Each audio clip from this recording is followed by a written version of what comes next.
Hello guys, তোমরা সবাই কেমন আছো? আশা করি খুব ভালো আছো। আমিও খুব ভালো আছি। আজকে আমি চলে আসলাম মাছের ডিম নিয়ে। আসলে মাছের ডিমটা যে একটু অন্যরকমের করবো বলে তাই তোমাদের সাথে শেয়ার করলাম।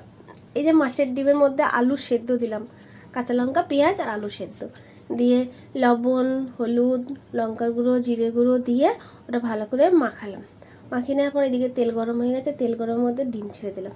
আর আলুটা দেওয়ার কারণটা কি হচ্ছে, এই ডিমটা ভাজার পর ডিমটা শক্ত হয়ে যায়, কেমনটা শক্ত শক্ত হয়ে যায় না, তার জন্য আলুটা দিয়েছি বলে আলুটা দেওয়ার পর ডিমটা খুব সফট হয়, খুব সুন্দর খেতে হয়। এটা আমি শুনেছিলাম কিন্তু আজকে করলাম, কিন্তু সত্যিই খুব সফট হয়েছিল, খুব সুন্দর হয়েছিল খেতে।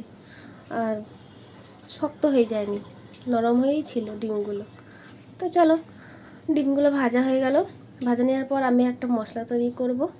মশলা যে টক দইয়ের মধ্যে লঙ্কার গুঁড়ো, জিরে গুঁড়ো, হলুদ গুঁড়ো দিয়ে এটা ভালো করে মিশিয়ে রেখে দেব, কেন এটা এর মধ্যে লাগবে। এটা দিলে খুব সুন্দর টেস্ট হবে তরকারিটা। আবার কড়াইটা গরম হয়ে গেছে, কড়াইয়ের মধ্যে তেল দিলাম, সাদা জিরে দিলাম, পেঁয়াজ দিলাম।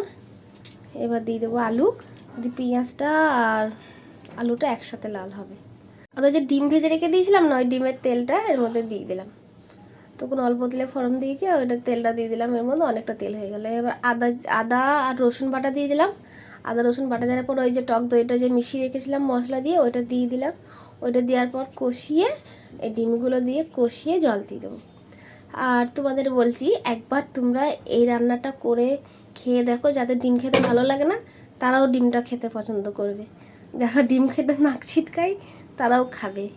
তাই ভালো লাগলে লাইক, কমেন্ট, শেয়ার করে আর জানিয়ে দিয়ে যাও কেমন হলো রান্নাটা।